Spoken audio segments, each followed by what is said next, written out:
welcome to the Dark Match. It is the week of May 11th, and it's time to talk about TNA Impact. I am Duos Angel, and with me tonight are... I'm DarkMatch's Mastodon of the Monotone, Christopher Says, who is DarkMatch's Mastodon of the Monotone. I like cake. That was Allie, and this is the LordStar, and I am doing What is Iron Street Chic tweeting now? Wow, I almost combined those two words. For the Mother's Day, I hope the Virgil not have the sex with the Hulk Hogan mother. I hope they have sex. Okay. I'm not going to watch it, but I'm going to think about the fact that it happened. So who is in that sex tape with Hogan, anyways? His mother. Ew. His daughter. Oh, God. That girlfriend he had that looks like his daughter. Wake up in bed. Oh, God, Hulk Hogan.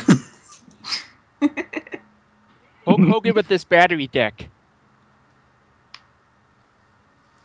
Yeah.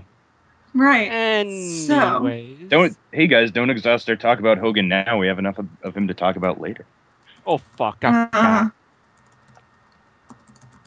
know, right? Yeah. So, Impact. It that was... time again. It happened. Yeah, this was actually really boring. Yeah, that's what you could say about a lot of episodes today. It's like we probably said this for maybe umpteen times, but they're doing some things right. They're booking some things right, but after 2010 and most of 2011, you just don't really see much good. You really don't see that much happen either, even in the Insanity.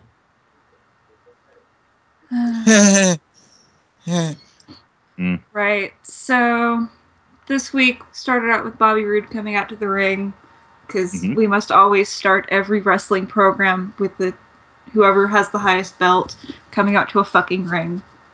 God, did anything else happen? Definitely can't say the same about WWE, but yeah, I mean, CM Punk we haven't had that many WWE Raws start with CM Punk. To be fair, that's because John Cena exists. Well, no, it's more John Laurinaitis these days, and every Right? Oh God. But yeah, not much importance in this promo, was there? He pretty much said the same thing that he always says. Yeah. Yeah. Run down the list, guys. Well, pretty much after that, wow, I forgot. Going through the results, going through the cheat sheet. Wow, I can't read. This is gonna be the best show ever. All right.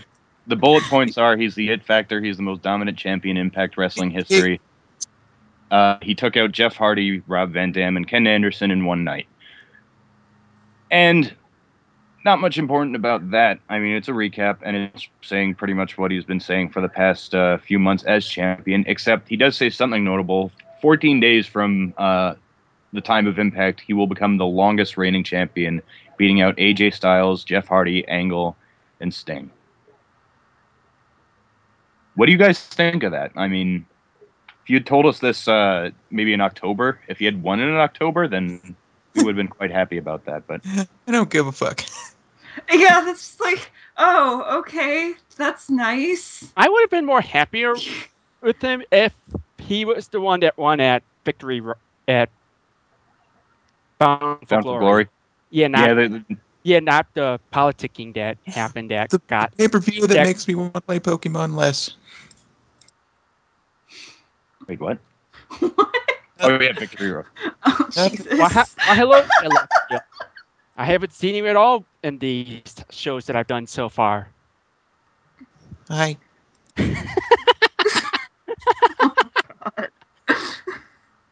Okay. So continuing the most awkward fucking recording we've ever done. Well, he basically he challenges RVD, says he has no chance against him.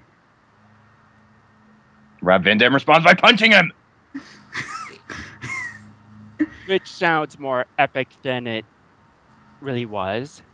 Yeah, no, this ended up being kind of standard at first. Rob Van Dam came down, he attacked Bobby Roode. No one gets higher than Rob Van Dam. Hey, not true. Yeah, Val Venus gets higher than Rob Van Dam. So after that, Anderson comes down, he starts kicking his ass. 3 of them go in the ring. Jeff Hardy comes down, he starts kicking Bobby Roode's ass. For some him and Anderson start fighting over who gets to kick Bobby Roode's ass, which leads to there. Yeah, although that led to one thing that I found hilarious, because Anderson and Jeff Hardy start fighting amongst themselves, and in the process, Hardy made sure to land at least one last kick on Bobby Roode. It's just like, I'm gonna kick your ass, but I remember you, motherfucker. You're still in the corner. It's just like, oh my god.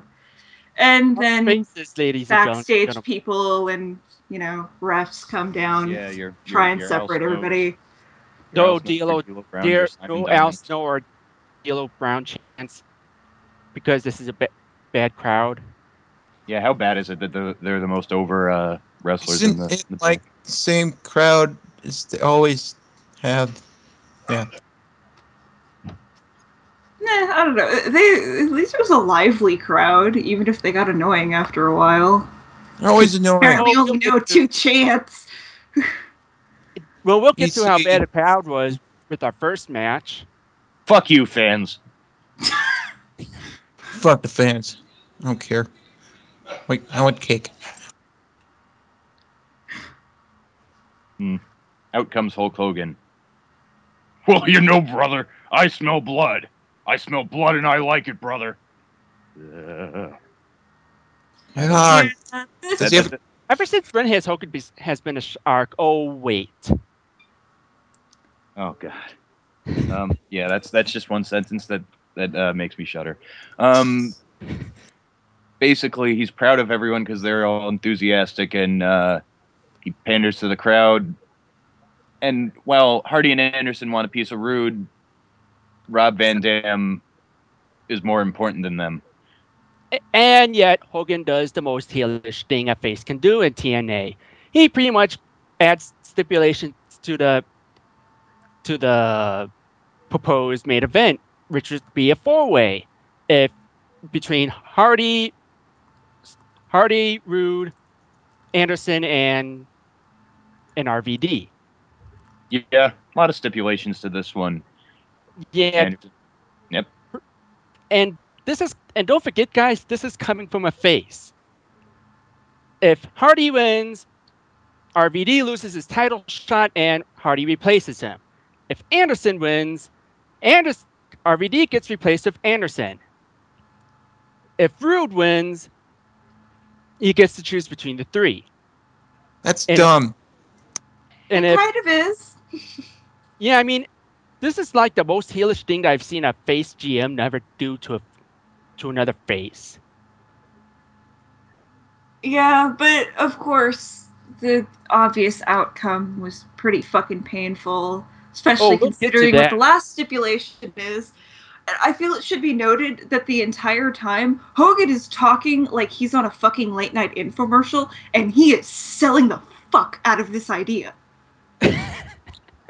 Yeah, we get a free gift with purchase, guys. It's Hulk Hogan. For better or worse, he never turns off. It's only 5 easy payments in $9.95. Well, then again, he has a switch to turn himself on. Oh yeah, and make his nipples up along with his.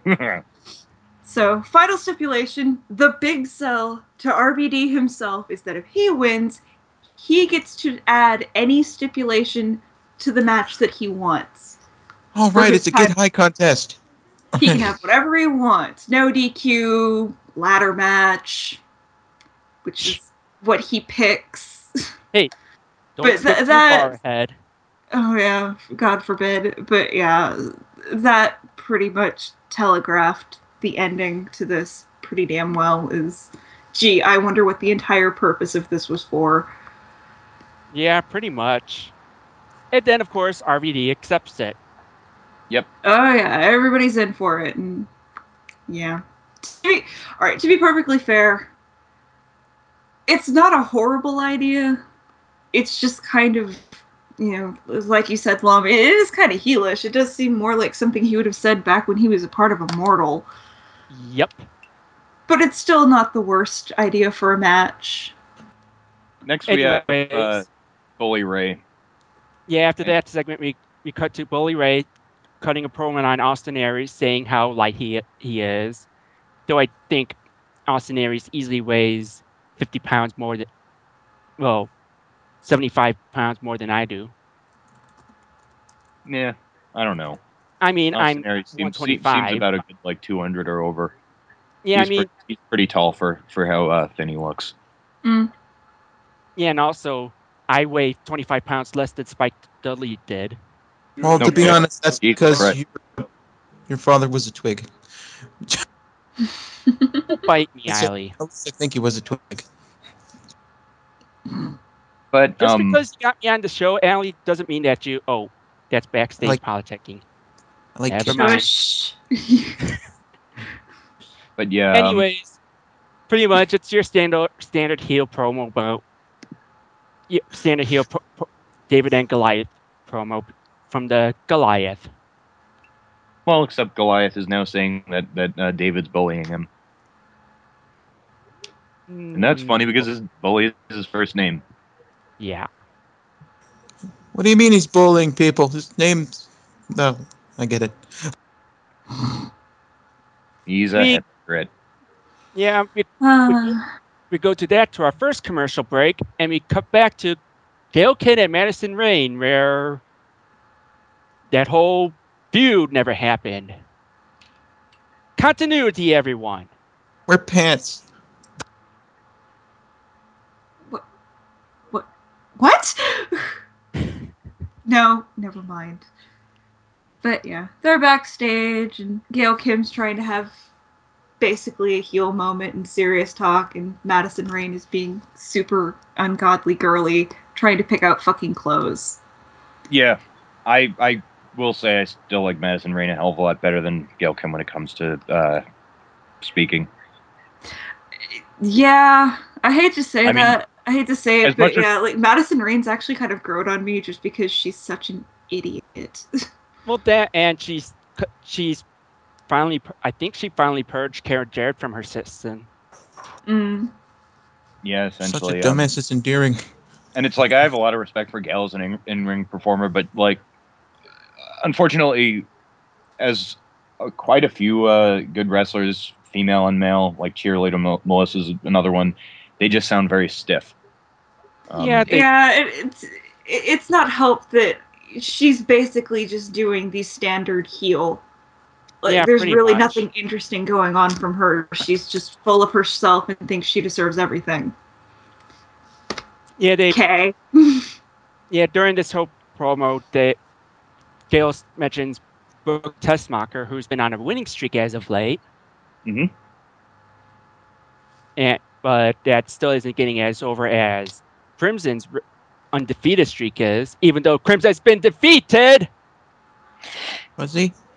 Yeah. I don't remember anything past last week. It was technicalities. Yeah, he ended up dropping his tag team titles when I have a way to make him lose. I have a way to make him lose. I have a way to make him lose. Have him enter a most interesting contest, or someone who's interesting at all contests. Put him up against the spokesperson at Dos Equis. He'd lose because he's not interesting. If you don't get the joke. Thank you, Allie. So pretty much, we'll get to Crimson because that was one of the few things I actually remembered about the show. But that's one thing I want to forget about this. Yeah. Up next, we have. And we'll get to that in a moment. We have first up, knockouts match. Yeah, well, before the knockouts match, there's one thing to note. Gail Kim says that she wants to watch this match. Yeah. And we go to that to Velvet Sky versus Brooke Tessmacher. And fuck you, Taz. Let the pigeons loose is the most idiotic thing. Yeah, I can't believe he's still fucking saying that. It has been like a year. Yeah, it has been. Well, it's like, it doesn't make any more sense than it ever did, and it's still fucking stupid. I actually made sense out of it, and it's still fucking stupid. Well, here's the thing.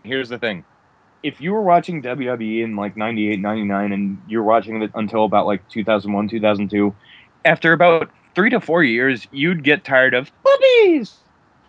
I never got tired of puppies. No, it's just look. At least it made fucking sense. He never says it anymore. You yeah, puppies, nostalgic. Yeah, puppies pretty much made sense since day one. Let the pigeons loose. You had to figure it out after a while. I still don't get it. That's why I put puppies on a higher pedestal than let the pigeons loose. Is it the Batcave? When Taz dies in 5 years, and what the TNA fuck? dies 5 years later. What the fuck, Chris? We're all gonna look upon it with breaking character again. Breaking character again. What the fuck's wrong with you? Why the hell are you putting a number on a man's life? What the hell is the matter with you? I was speaking offhand. Okay. I kind of, you know how people say, "Oh, you got to turn off your mind to watch that movie." My mind was off at that point. I don't have mine. Okay. Pretty much for this that we've been avoiding. Pretty much this match was pretty much a Mortal Kombat match between Eve and Evil Eve. What? That's Evil? It. Well, yeah, I mean, there was so many Brooke people Tessmacher doing the match, and Tessmacher even does the stink face on Velvet Sky. Oh yeah, they essentially have an ass off, where they exhibit their respective posteriors to the audience. Yeah, it's pretty much Eve versus Evil Eve. Yeah, it was. I basically spent a good portion of this match going, "Ladies, fucking wrestle." No, seriously, just wrestle. I know, that was kind of. And also, I had to bring up, the stink face is not a really effective maneuver if the person doing it is good looking. It's kind of lost all meaning. I wouldn't be surprised if Brodus Clay starts doing it. That would be a good person to do a stink face. I mean, he'll do it and then he'll start jiggling in the corner. But, I will say that I do think Brooke Tessmacher has improved over the years. Like, I didn't even see, like, when she was... You're in the ring. Ass should not go face. When she was doing the Miss Tessmacher gimmick, like, I thought that she was just going to be a valet. I didn't expect that, like, she would not only get in the ring, but actually impress me, especially considering her history. Pretty much the same thing as Kelly Kelly, where she was doing that expose stuff. Yeah, and not only that, but she's gotten better in fewer time than Kelly Kelly has ever. Yeah, she sure as hell is better than Kelly Kelly. But nonetheless, Brooke Tessmacher wins because Velvet Skies pushes over. Yeah. What? Well, Velvet Sky was being pushed towards the latter half of last year, and no longer, because Gail Kim had to be brought in. But Gail gets pissed about Brooke winning. Just to send a message, she attacks her after the match and hits Eat Defeat, which, if I recall, Brooke actually beat her with that last week. That's quite weird. It's a rare thing nowadays to see someone do another's finisher, unless it's like in WrestleMania. But I digress. Yeah, and during this whole thing, there were boos being piped in. The crowd was not reacting at all. And it wasn't interesting. Well, it's like it's like turning Christian heel. It works initially, and like he does get scattered boos, but like the crowd it's like Gail. You can't bring Gail into TNA and just turn her heel. That was a bad idea from the first place. Yeah, that it was, and also the whole booking just made what she said, about her trying to win the titles. They pretty much gave her the titles like the week after she re-debuted. Or was it the week that she re-debuted? It was almost immediate. Yeah. Yeah, we have So, we have fuck one you, of our fuckers. we have one of our revolutionary guerrilla style backstage segments where Jason Hervey or someone or the cameraman or whomever goes up to AJ and asks him Buy a what. tripod. Yeah, goes up to AJ A and tripod is $20. Come on, I can afford that, and I'm on Social Security. Dixie Yeah, doesn't I assure know you, that, TNA can't.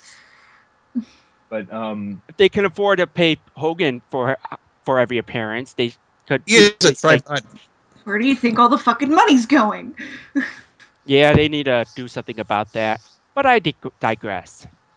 yeah, AJ, or rather, the camera guy asks AJ what the secret is that Daniels and Kazarian are threatening him with, and AJ in his very bumpkin voice, his lovably bumpkin voice, says, "I'm facing Kurt Angle in 3 days, and I'm focused on that. Got no comment on that secret." So you're not going to tell us? No, dumbass. That's what no comment means. Yeah. Not often you want to Andy start to smacking smack around the upside head. backstage crew. Yeah, and also Jeff Hardy cuts a promo saying that afterwards that he's going to end the selfish generation. I'm sorry, but you need to have the North Carolinian voice for that. Well, Hey, I don't Jeff, have it. I'm from Chicago. Hey Jeff, stop being selfish and start dressing like You normal sound people. funny.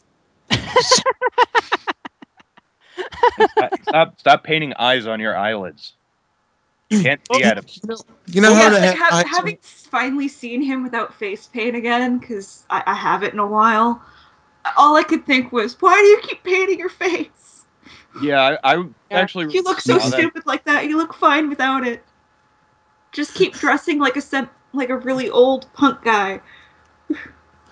Honestly, Too bad you can't say the same thing about Matt. I'm just waiting for him to take the eye thing to such heights that he His not only paints ears sticking out 3 feet. he not only paints eyes in his eyelids, but he paints eyes all over his face, a la an arachnid or some kind of I see everything. some kind of Tool album cover. That would actually be kind of neat. Not I reference Jeff I seriously and would Tool mark in the out if same he- set, you I son of a seriously- bitch. As I was going to say, I'd seriously laugh if he paints Tool logo on his face. Tool's good and you're not. I hate you. The fuck? Okay. Well, Moving on. We go from the aforementioned. We go to a match between Matt Morgan and the aforementioned Crimson. Which doesn't happen because Bully Ray decides to attack Matt Morgan during his entrance. As a message to Austin Aries. Yeah. And honestly, I really don't blame Bully Ray. I mean, we could see less of Matt Morgan. He was doing a lot more twitching than yeah, he was overselling that. Yeah, that was Yeah, fucking weird. It's like, why do you have a twitch in your hand? Shouldn't you just be like yeah, unconscious or something?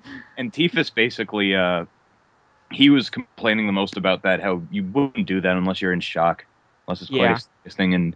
And I mean, it's like we might be shitting on this now, but when Matt Morgan dies in 5 years, TNA disbands another 5 years later. Son of a bitch!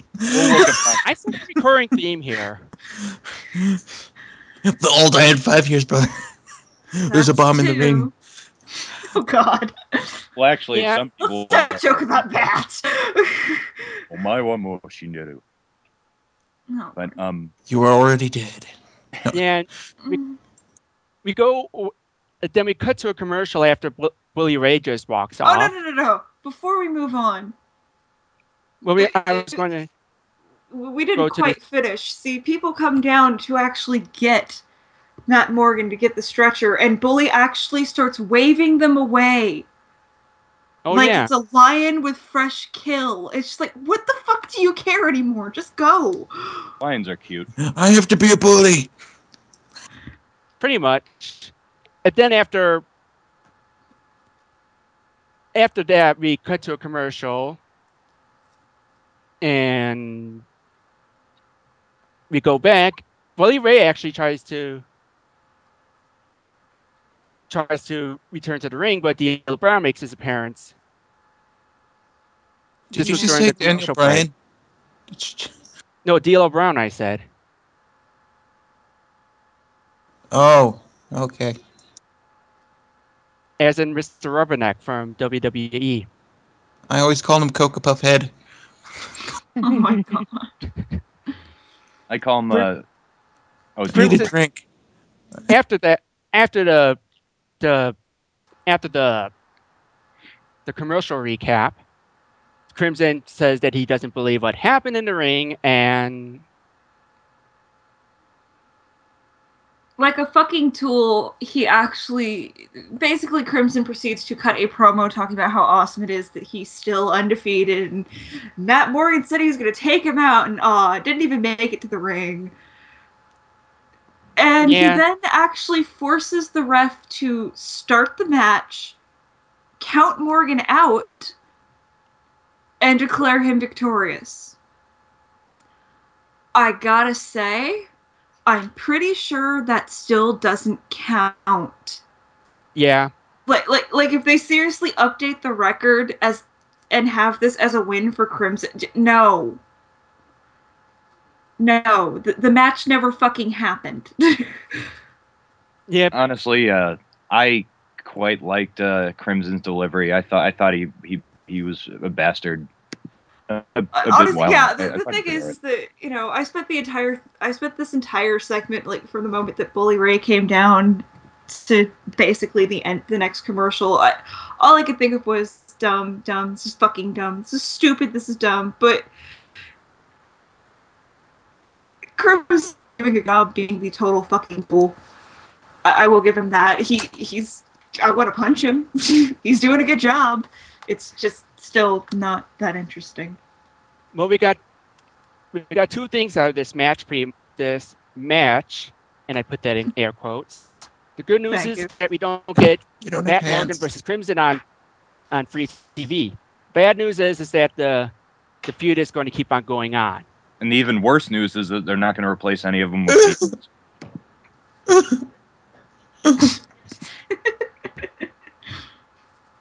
Oh yeah.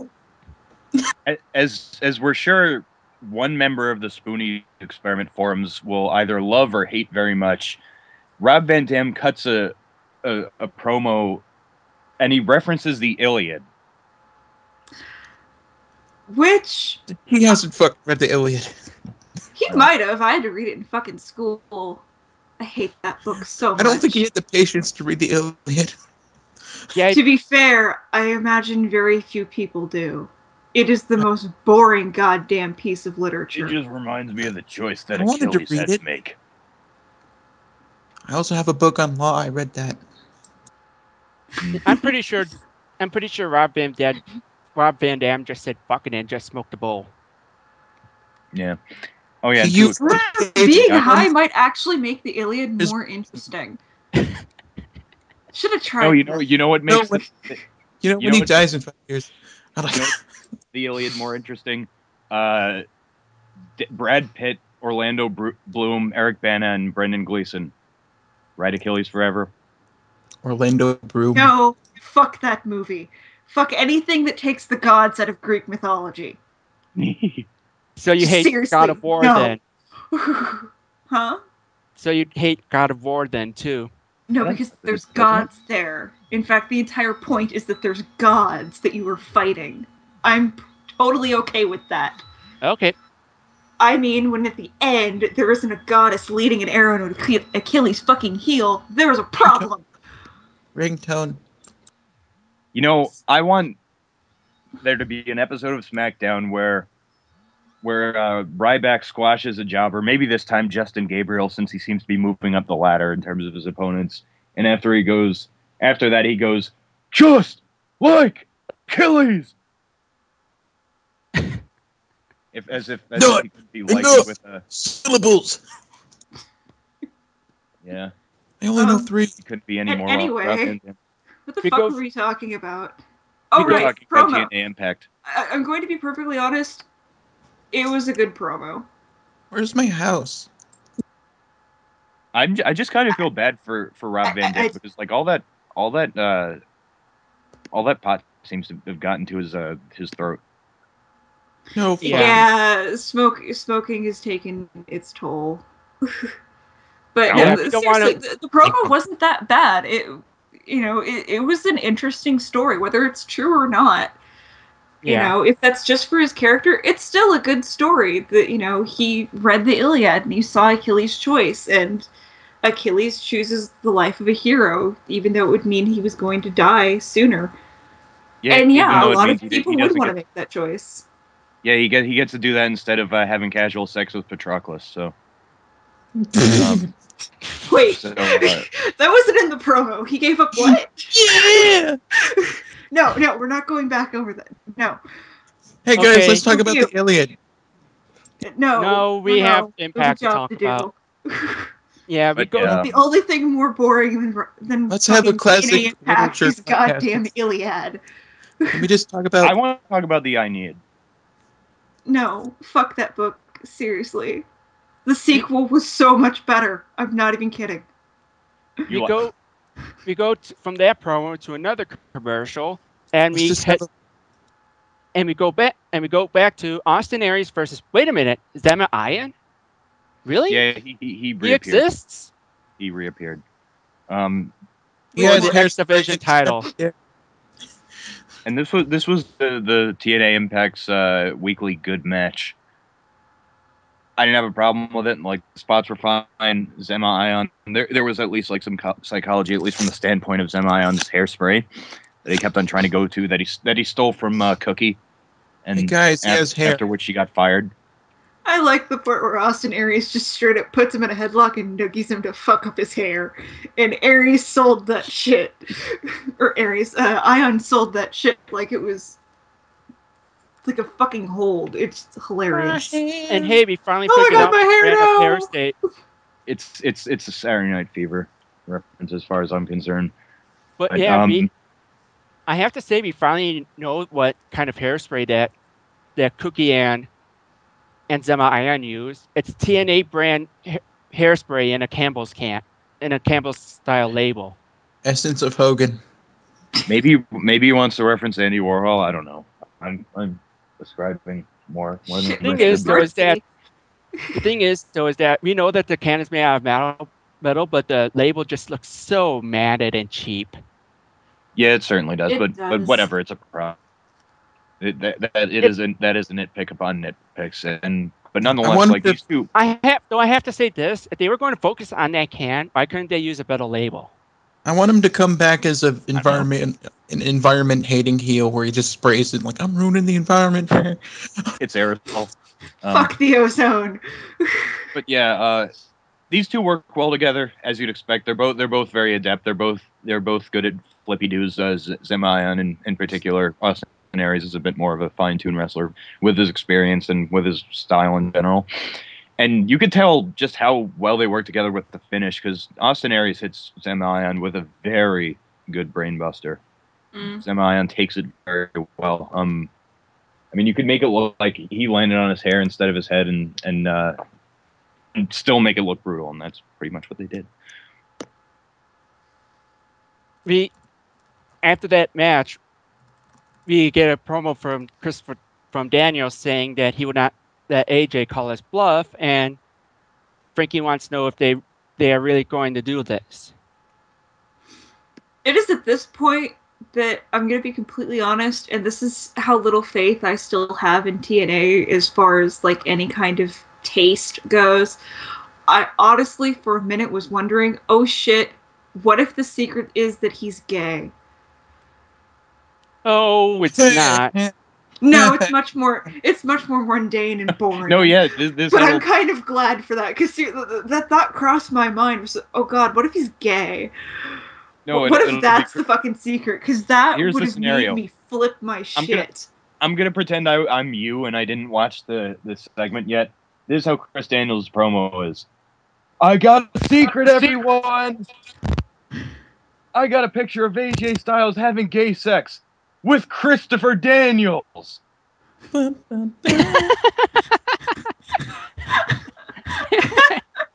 3 They're pretty much the quintessential hetero life mates of the early to mid noughties. Okay, you know what? If it had been that I might have actually been like, shit, If you're this going is still terrible, but I'm kind of okay with the way they're going about it. They named each other's sons after each other. If you're going to pretend you're duos, when do you start talking about Homestuck? What? Homestuck? What? Oh God. Did it update? Is there an update? Shit, Okay. hang on, guys. I'll be right back. You were. Oh shit. Damn it, damn it! Jim. Oh. Jim, get out here. Oh God.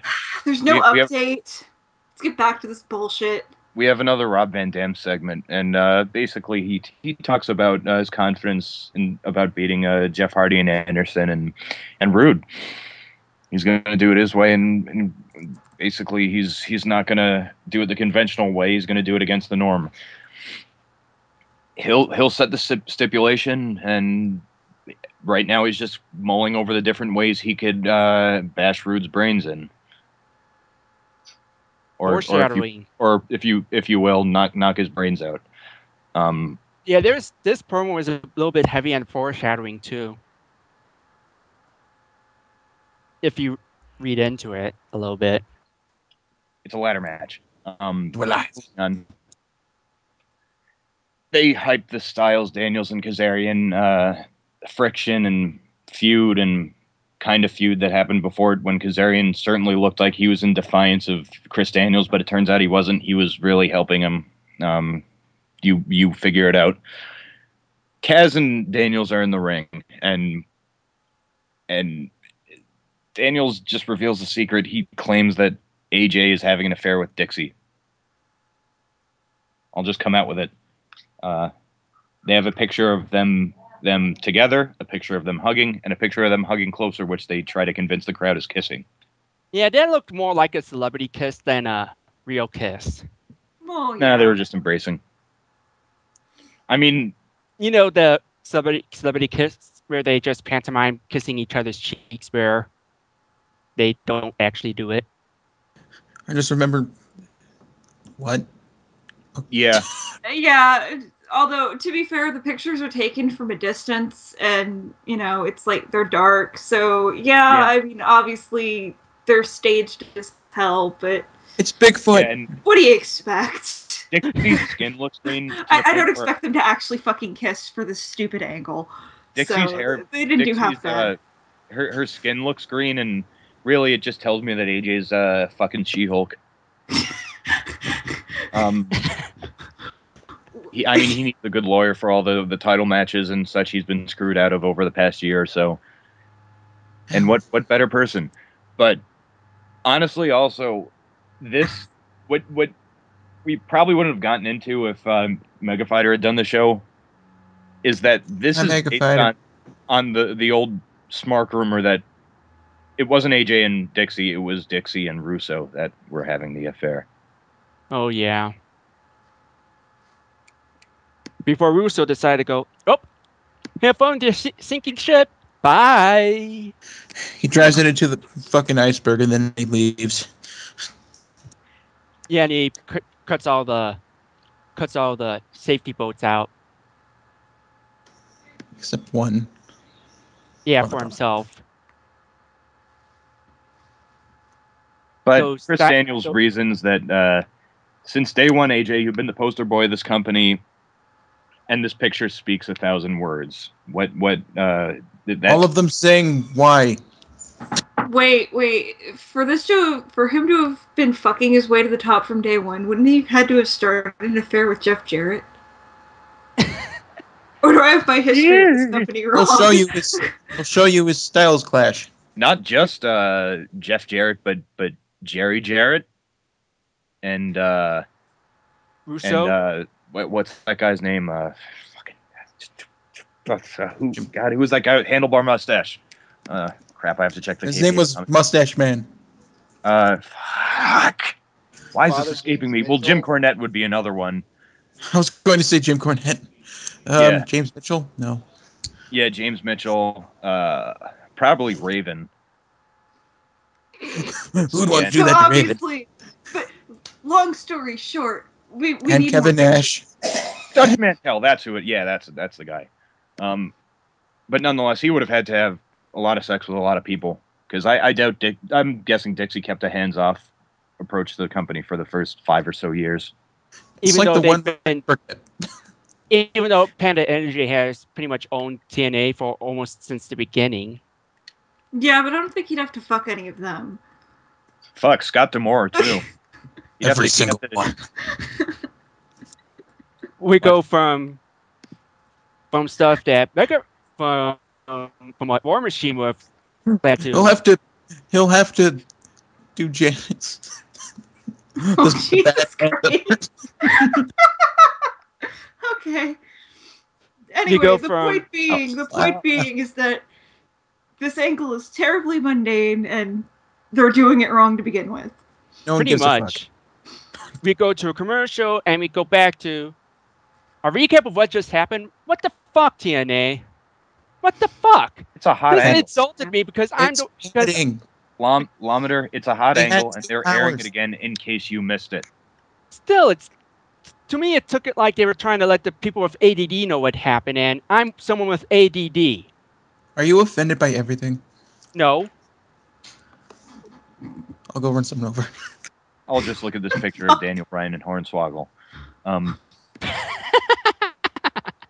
But be that as it may, our next match is for the television title, which is finally getting defended on the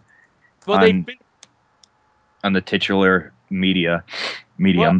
Well, to be fair, they've been defending it on free TV ever since lockdown. Well, that's kind of the point, but it was Devon versus Robbie E and Robbie T and their matching snazzy sweaters for the TV title.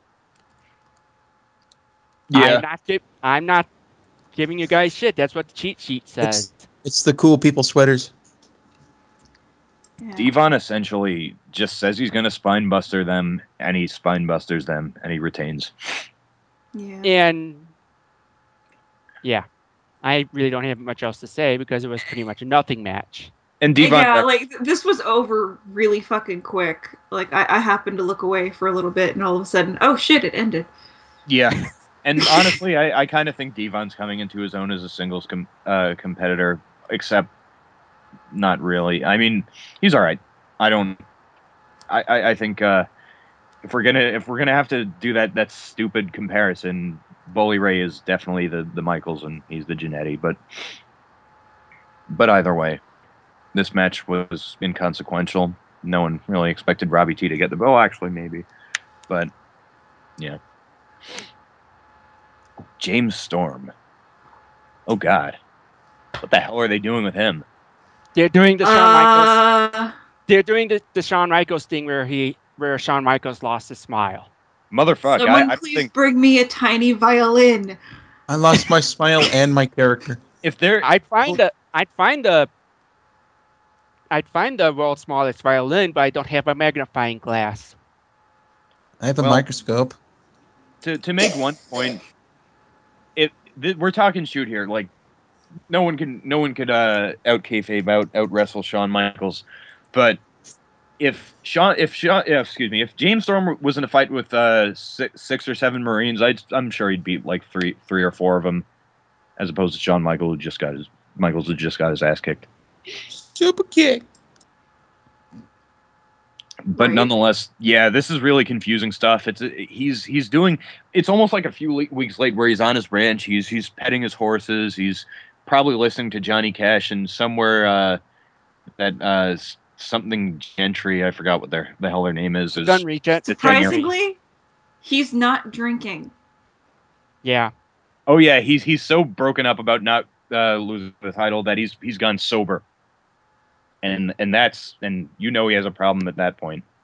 Someone's going to need I guess sober money. But he's going to need to go to Sobriety Anonymous and get a sponsor. Well, to be honest, the therapy for Sobriety Anonymous is just binge drinking with other people.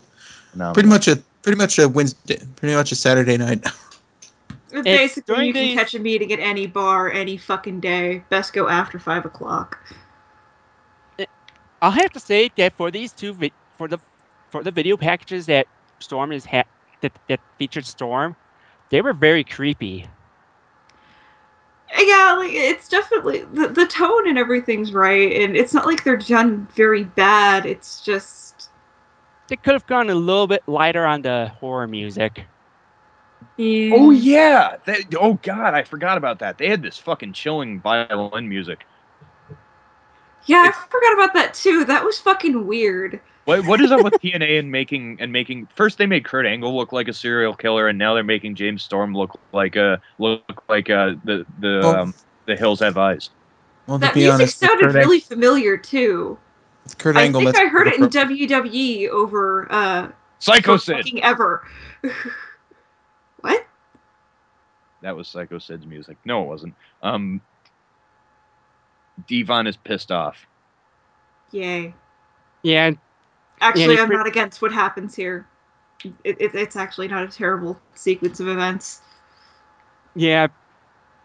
Yeah, Devon is so pissed off from the aftermatch attack, which we forgot to cover, where Robbie T comes in, smacks him around, and then hits him with the power slam. Woo. But that but he pretty much books himself in a three-way dance for the TV title with him versus the Robbies. Ah, I see what you're doing. You're kind of almost Yojimboing them. Well, not really. They're not against each other in the first place, but nonetheless, you're tearing apart this alliance by putting them in a triple threat match. Yeah. I see what you're doing. You're a master strategist. Strategist. Well, don't look at me. It's the one that strategist. Devon was the one that decided to ask Hogan for the match off camera. I'm just calling it as it is. His second career is a Sander. So, two things. I have two minds with this. One, not a terrible idea. Like, obviously, that is a good way to go with this feud. Two, I swear to God, if this thing changes if the TV title changes hands on a pay-per-view, I'm gonna be pissed. Well, that's how Devon got it. God damn it, TNA. It's the one title you get away with for having free on TV. You guys love that shit. The one title. Now they'll have the dark match. I'd be more pissed if Robbie T gets it. They don't have the not on TV title, and it'll only pass on TV.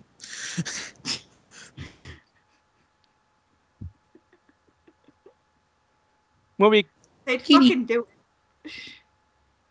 So, someone else take this whole Joseph Park segment, because I'm starting to like this guy. I think he has potential. Too bad he's Abyss. You see my brother? Yeah, we'll get to Abyss when we see him when we get to the end of the show. Pretty much, I gotta say, and I will be totally goddamn honest. I haven't been paying much in the way of attention to TNA unless I absolutely fucking have to. Basically, this is the one thing that makes me regret that. Basically, I like this angle. I like Joseph Park. The guy's really fucking entertaining to watch. Yeah. Too bad he's Abyss. Yeah, we've learned over the past 3 months that unmasked Abyss looks kind of like a mixture between Lewis Black and Penn Jillette. Or on that. Nonetheless, he's still looking for his brother.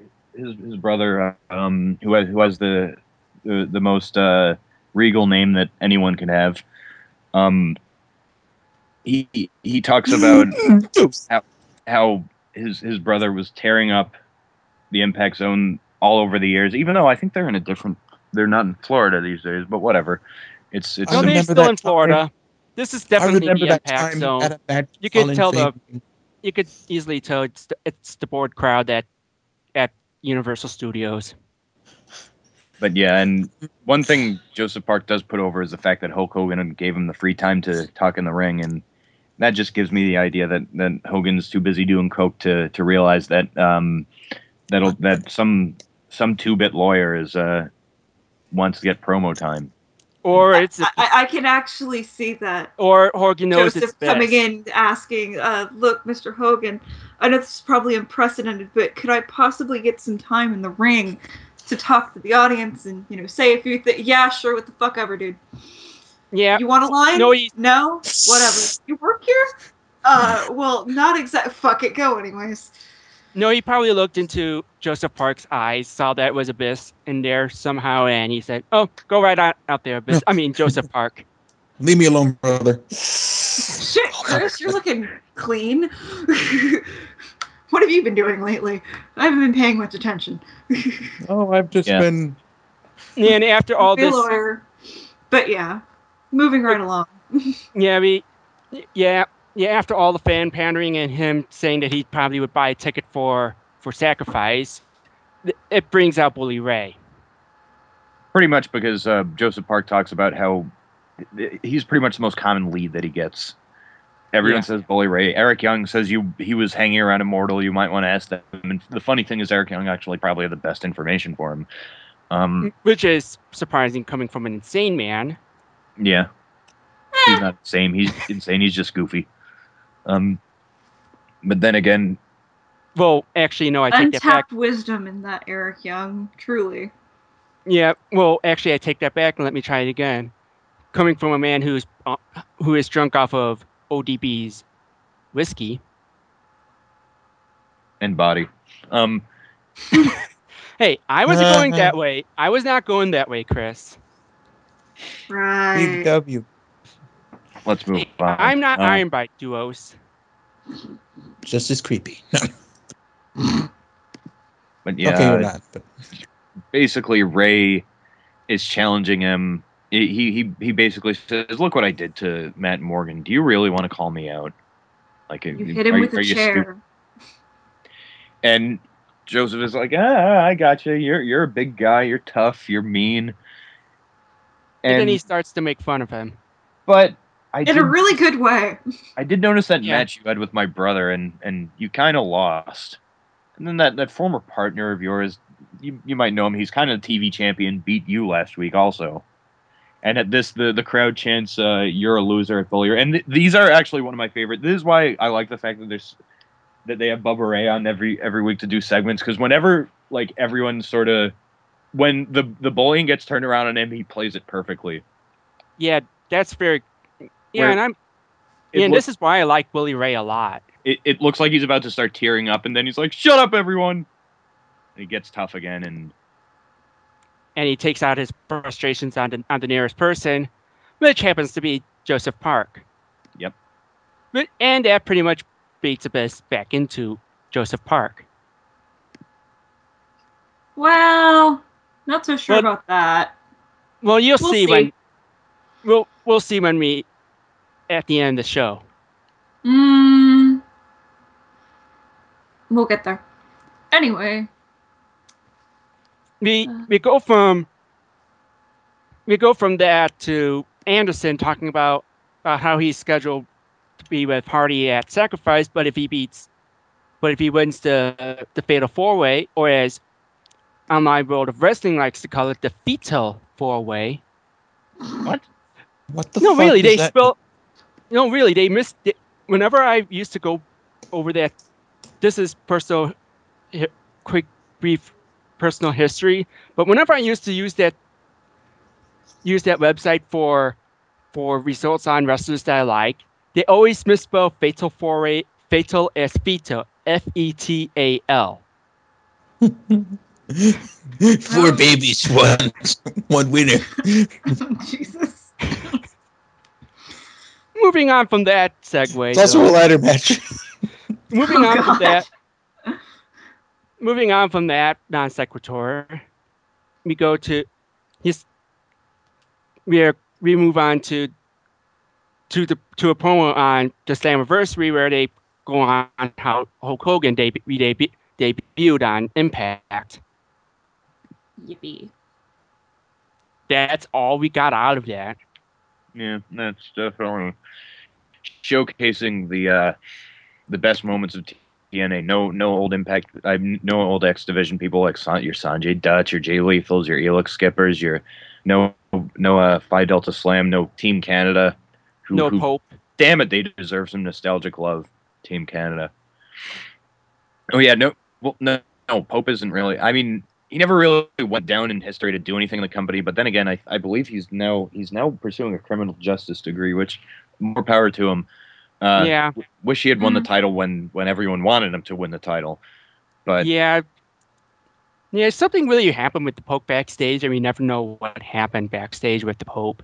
But yeah, I remember the debut of Hulk Hogan on Impact when everyone pointed out how he cut his promo. He went, "I've been in the back all day talking to everyone," when they had built up his arrival with Impact Zone.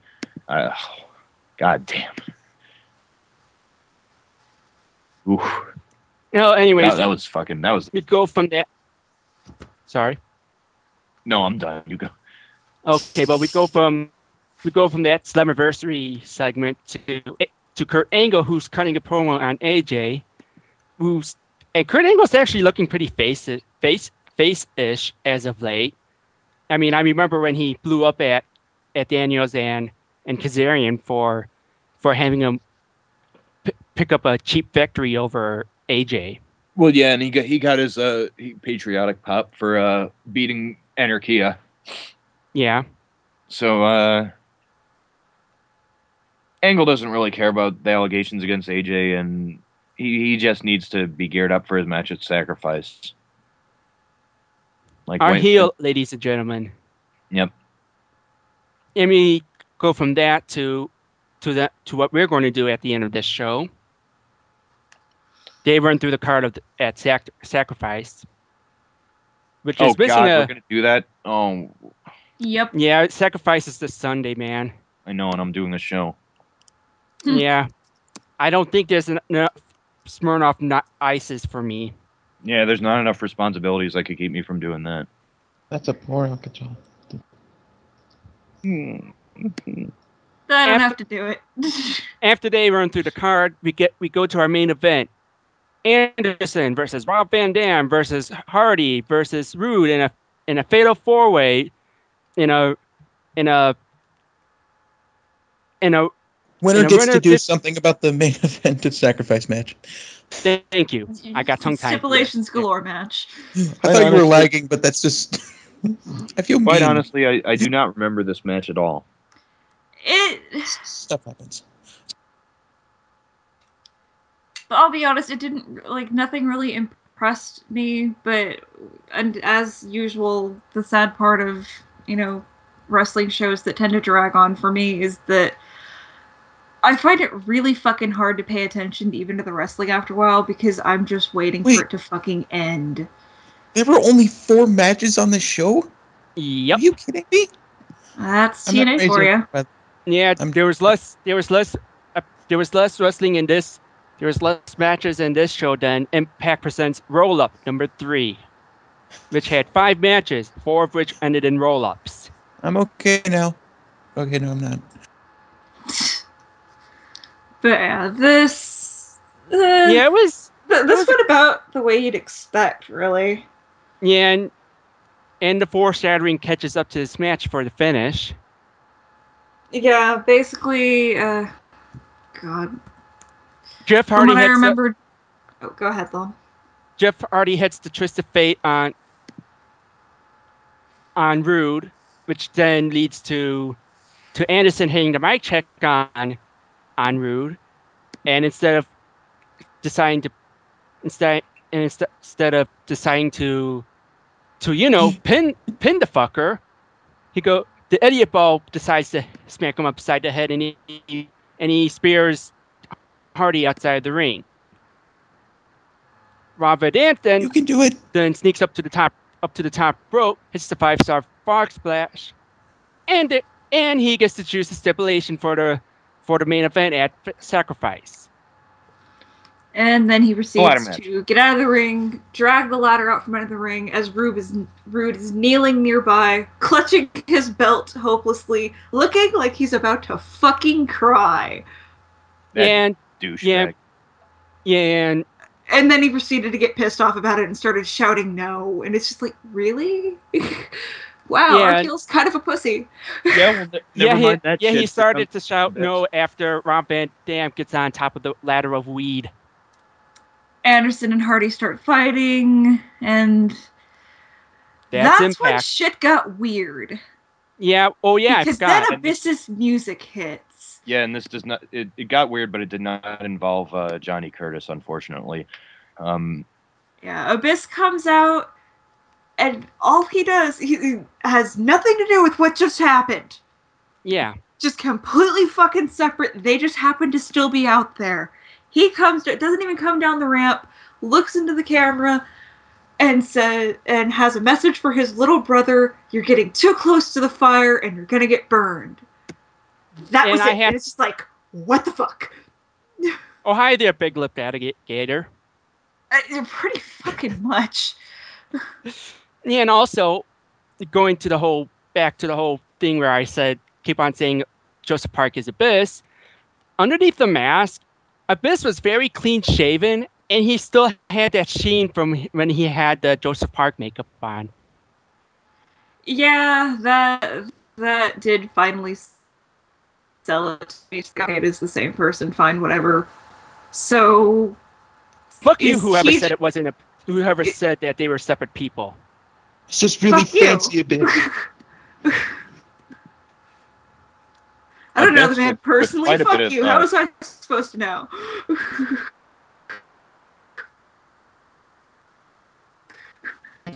Now, basically, all I'm wondering, personality angle, or is he honestly just going to be playing two people, or what?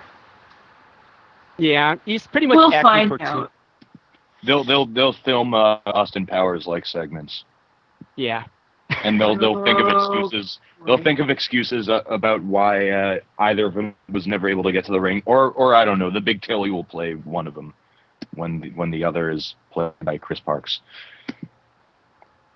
So that was Impact. It was mostly boring.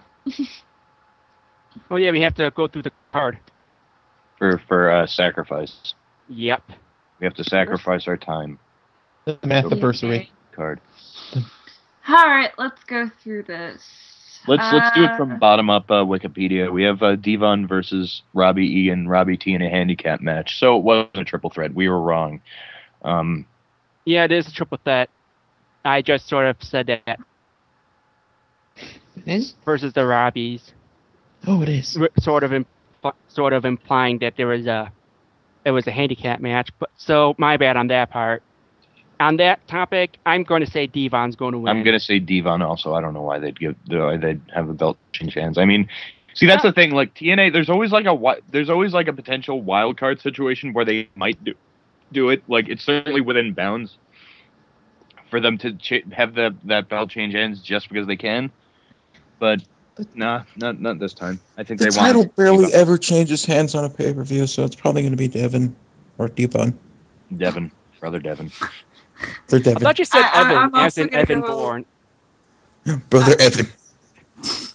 Oh, and the thought that came through my mind is, oh fuck, Evan Bourne's going to go over to TNA? Really? No, he's not going to go anywhere because he has a potential career-ending injury. Yeah. It's just how you said it, Allie. And yeah, it's and so on Evan Bourne, like we may have bashed him about like when he had those drug charges, but when he dies, whenever it is he's going to die. Well, down to Debbie. Within 5 years. I didn't predict it. Just shut the fuck up. Okay. Quack quiz. So who do you think is gonna win duos? I'm really hoping it's gonna be Devon, and honestly, they do seem like they're trying to build him up. Yep. So I am willing to believe that they'll let him stay strong and they'll do what they always do and drag the angle out unnecessarily anyways, because they're good at that. Like no matter who wins, like it's not like anything's going to be done with that would require. Yeah. So yeah, I'm also with Devon on that.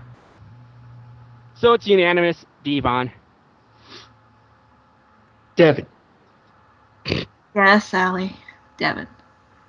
Anyways, the next I guess our next match would be Kale Gim versus Truck. Kale Gim.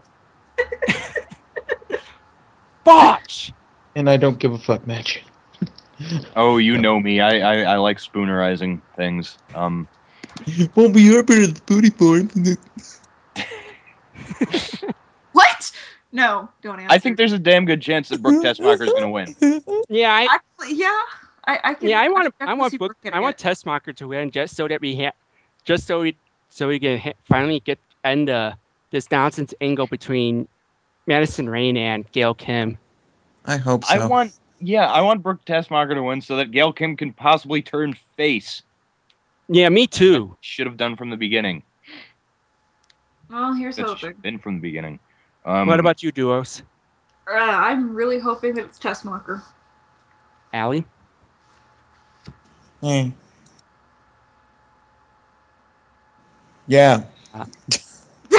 Allie? We're just gonna go ahead and say it's unanimous again. Yeah. I want to. Yeah. It's okay, Allie. Moving on. We're almost done with TNA, Allie. And not the good kind of TNA. I just want my wife back. And I'm talking about Tessa and Albert. Next match. Wait, what? Austin Aries versus Bully Ray. Aries. Moving on. Well, what can you say about? I'm sure it'll actually be a pretty decent match. Damn it, Mega Fighter said in chat. TNA, Tensai and Ace. Yeah. Well, I guess it's better than TNL. Tensai and I do agree with you, Chris. I could see it being a good match. Has potential to be entertaining. Like Bully Ray is, he doesn't rely on any high spots, and frankly, neither does Aries. Although he has a bunch of them. And yeah, I Joseph Park might get involved somehow. Like Aries might be on the ropes, and then Bully Ray's about to deliver the killing blow, and Joseph Park comes in and gives him a legal hole slam or like I don't know. Think of a a black hole of debt slam. A black hole. The black suit. I don't know. No. The black. You know what I hope? You know what I hope? I hope they're going to do another comedic comedy spot with Bully Ray because he's good at those. Like when he took the comedy spot. Yes, a comedic comedy. You know what I mean? It's like the Home Alone, him getting hurt with a funny face. But the Bully Ray will probably pull a lot of ridiculous heel thwarted funny faces. Yeah. Our next match. Oh no, he's got the Christmas balls. Is Jeff Hardy versus Mr. Anderson. I have double count idea. out. Yeah. Double count out like in Victory Road where it was Victory Road 2011 where it was Anderson versus RVD. No, we'll try to do something more convoluted like a double disqualification. Don't it? No, I want No. Wait, I take it back. Hardy's going to show up coked off his ass. He'll die. No, I want them to be so incompatible and for them to have a double count out, and I want them to have I want them to have a redux of the dueling chant from the infamous Victory Road 2011. Restart the match. No, restart the match. No, restart. I have no fucking clue. I have no interest. Yeah, that too. Fuck it, Hardy. I like him better. Hold on, even guys. with this insane face paint, which never appeared on this episode. Yeah. Hold on. Really, he never showed up with his face paint on the Fatal 4-Way match. Okay, guys, I promised myself I wouldn't do this, but I'm debuting the roll if I give a shit. 12. Okay, only a little. You're going to have to explain that to me sometime. I rolled a d20 to see if I gave a fuck. I think you just failed the roll then. Don't you need like a 15 or higher? No, it's a 10. Oh, it's a 10 for him. It's 11. Okay. Damn, I kind of wish I had a d20. Oh, well. I have a site for that. Next we have Samoa Joe and Magnus versus Daniels and Kazarian. Oh, yeah. There's a tag team division. Yeah, way to build it up there, TNA. Anyways, I'm going to say Samoa Magnus. Yeah, Yeah, I don't me think too. Daniels and Kazarian will get the belts. They might. Again, there's that TNA wild card. It might happen. Either way, I can't say I care too much about this match. Mm. Even Yeah, me considering the neither. participants, I mean, you have three of their TNA's most perennial wrestlers and their most accomplished and some damn good workers to boot, and you have Magnus. He's slowly getting up there. Yeah, but I don't know. I can't really say.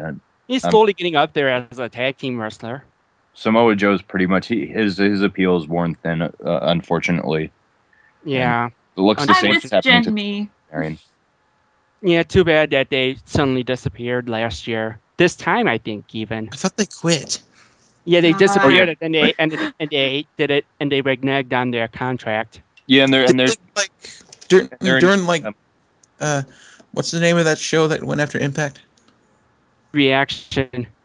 Oh, I think they got handcuffed to a ring in Reaction, and they never could come back.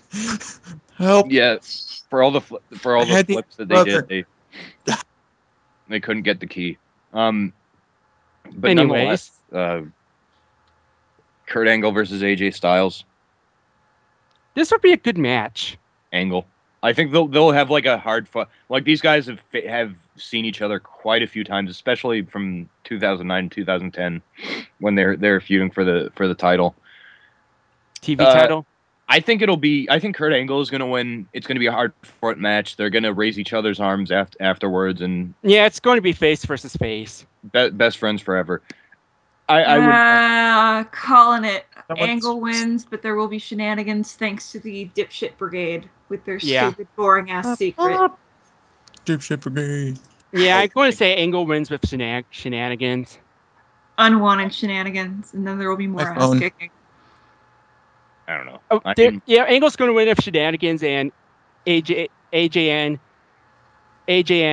Angle are going to team up to beat them down, and then Austin Aries is going to come in and beat them down, and we're going to get a faction of the Triple A. AKA yeah, whatever.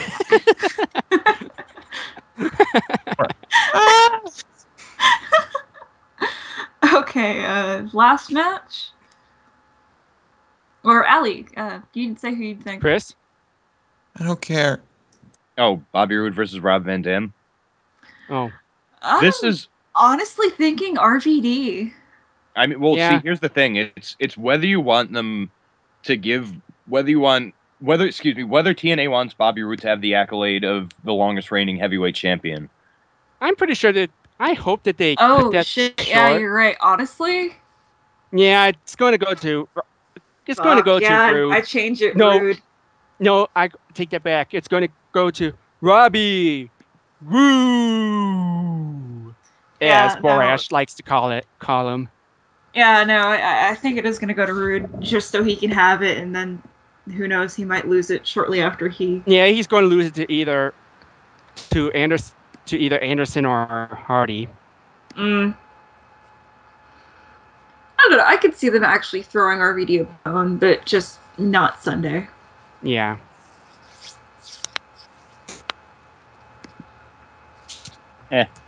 What about you, Chris? I'm neither here nor there. I don't know. It's a toss up for me. But Allie? Nonetheless, Allie? Oh, just asking for his opinion. Things will happen. Oh yeah, we still have one more thing to do. What? What gets more screen time than Jay Lethal? Really? Fucking Pantheon. I'll start it. Booty popping get more screen time than Jay Lethal. What? Black and gold booty shorts get more screen time than Jay Lethal. Dixie Carter, aka She-Hulk, gets more screen time than Jay Lethal and Jay Lethal. The fucking Pantheon gets more screen time. Greek pantheon, I would assume you mean. Yes. Yeah, not the wrestling pantheon that Skippy likes to mention every now and then. I'm ignoring that. Talking about the real pantheon. But yeah, that was the dark match for this week. Don't forget to subscribe to us on Blip. Allie I likes wanna to do do it. it, Chris. Let Yeah, Allie do it. Yeah, sorry. Shill, Ellie, shill! Take 2.